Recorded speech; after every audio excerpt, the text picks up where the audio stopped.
Yes, ready, start.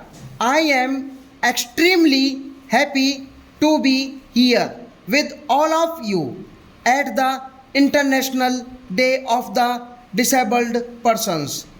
This occasion signifies the triumph of the human spirit, and India joins all other nations in saluting it. I extend my heartily congratulations and greetings to the winners of the national awards for the welfare of people with disabilities this year. These national awards recognize the outstanding achievements of these persons with different abilities. They symbolize that disability is no impediment to attaining excellence and that disabled people are second to none in any activity. I would like to facilitate the awardees in all categories, especially the disabled persons whose extra dedication and courage have been recognized through this award. Equally important are the institutions and individuals that have helped bring persons with disabilities into the mainstream.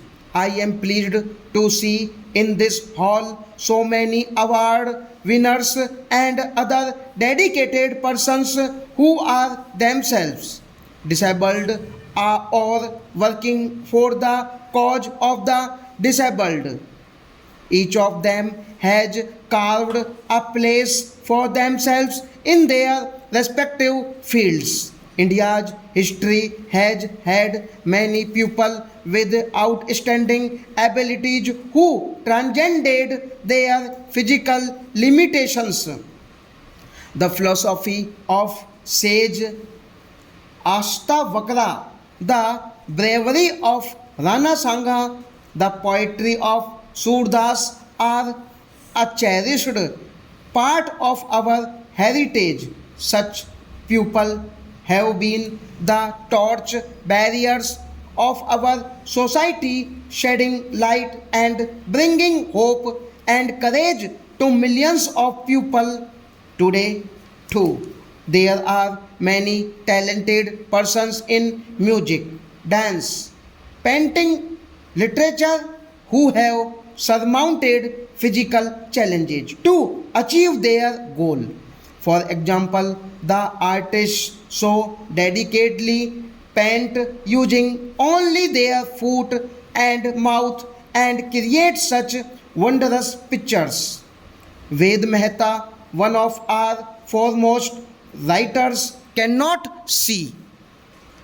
The National Award Day is an appropriate occasion for introspection and future planning. The task before us is challenging. We need to prevent disability. We also need to train and rehabilitate disabled people through education, training, and productive employment. Prevention and early detection of disability needs good health services, nutrition, family planning, and immunization programs like the Pulse Polio have to be strengthened. In this connection, I am happy to announce that the National Pilot Project for Early Intervention to prepare the mentally challenged persons to integrate with family and community that I had inaugurated in June this year is being extended to cover 1 lakh children. We can take the help of technological progress for the disabled persons. I would like that the price of all such aids and appliances is reduced through appropriate social and government intervention so that even the poorest person can use these service devices and improve the quality of his life. the physical environment in which the disabled live and work has to improve. Facilitating access to building and public transport can go a long way to easing the difficulties which disabled persons encounter. Constructing ramps, modifying transport, etc., will help create a barrier free environment for the disabled. Such efforts would give greater economy to the disabled. Society owes this much to our disabled citizens, as often it is the socio-economic conditions that have created the disability.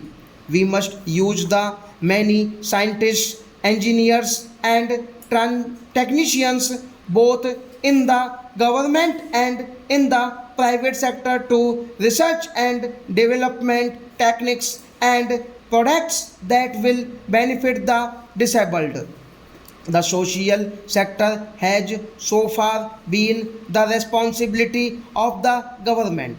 Liberalization is now transferring more responsibility on the private sector. The government and the non-government sectors have to work together, especially in the social sector. Laws have to be changed to facilitate the disabled. Society's attitude to must change from pity to achieve compassion. Only then can the disabled get their rightful share of all benefits that society can offer. Healthcare, education, and employment are the critical areas where the disabled need greatest support. They also need social rehabilitation both within their families and in their neighborhoods. There are rigidities in the system because of which the disabled are not able to use even the facilities that the law provides. There are few facilities that will help them even cast their vote.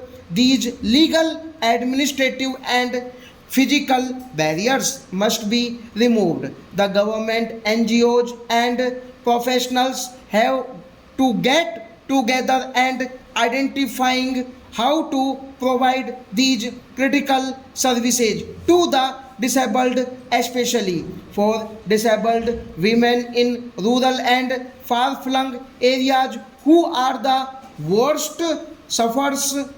We must pay extra attention to the northeastern states and to Jammu and Kashmir. I again applaud today's awardees for doing so well in their chosen fields despite several odds. Their success is due not just to their indomitable spirit but also to the wholehearted support of their family and community, which needs to be acknowledged. India has to work tirelessly to create a society where the disabled are fully integrated in the daily lives and in the hearts and minds of all of us. They too are the part of our precious human resources, and they too can and must contribute equally in nation building. I hope and trust that this shall be achieved in future. Stop.